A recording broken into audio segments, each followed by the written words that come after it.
In this video, I will show you how to check the serial number of motherboard without opening the casing. Just go to the start menu and search for command prompt.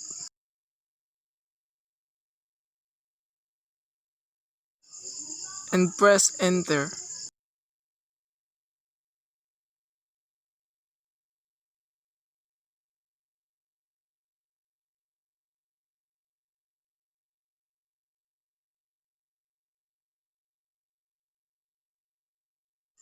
Just type this simple code and press enter.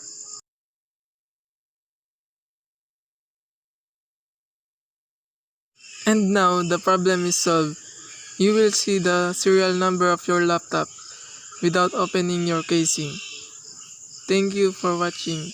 Thank you guys.